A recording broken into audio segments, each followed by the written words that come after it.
Vincent Van Mouse meets Maison, Maggi, and Spencer, written by Alicia Stern. Maison, Maggi, and Spencer too were all getting ready for a trip to the zoo. Mom said, go brush your teeth and wash your face, but take your time, it's not a race. They walked up the stairs and made a right, and for the first time ever, they did not fight. And as they took the toothpaste out from the bathroom, they heard a loud shout.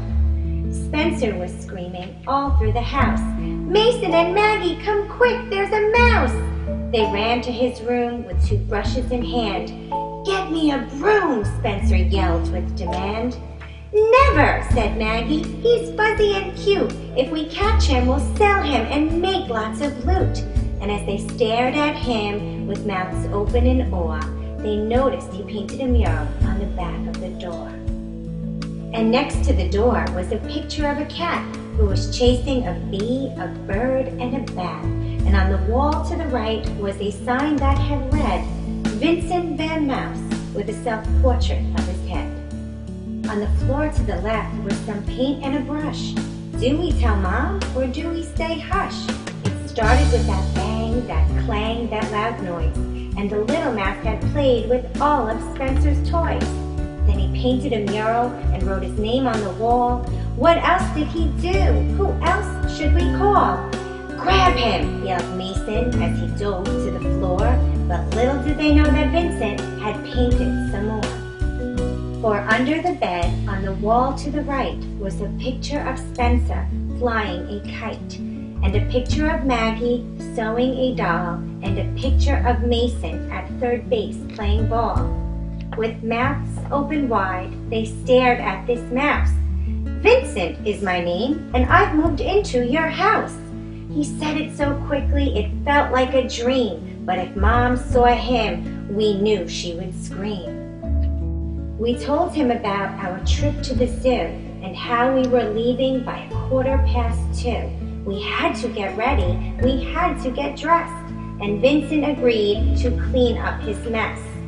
As Maggie got ready and put on her locket, Vincent washed up and jumped into her pocket, and off they left for the city zoo, Maison, Maggie, Spencer, and Vincent too. Little did they know Vincent spoke words. It was a language the three had just never heard. They walked past the lions, the tigers, and the bears, and all of a sudden Vincent became very scared. A bear was crying, his tears rolled down, but Vincent knew why his tears were hitting the ground. He jumped off of Maggie and into the cage to help the bear get rid of his rage. A thorn was stuck between the bear's toes. How it got there, nobody knows. But Vincent made out the big bear's words.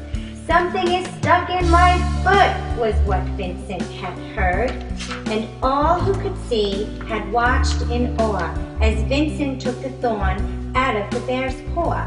The bear began to smile, the bear began to dance, and the crowds cheered on as they watched the bear prance. Vincent is a hero, Maison said as he smiled, and safe again inside Maggie's pocket as they walked a few miles. Back to their car, it was time to return to their house to figure out what they would do with Vincent Van Mouse. When they arrived home, Mom said, go brush your teeth and wash your face, but take your time, it's not a race. They walked up the stairs and made a right, and once again they did not fight. Maison, Maggie, and Spencer too had a wonderful day at the city zoo, and Vincent hid himself under Spencer's bed. This is where he decided to lie his head. He unpacked his suitcase and put his paintbrushes away. Vincent decided that he wanted to stay and spend a few months with these kids he adored. So stay tuned for more adventures, for soon there will be more.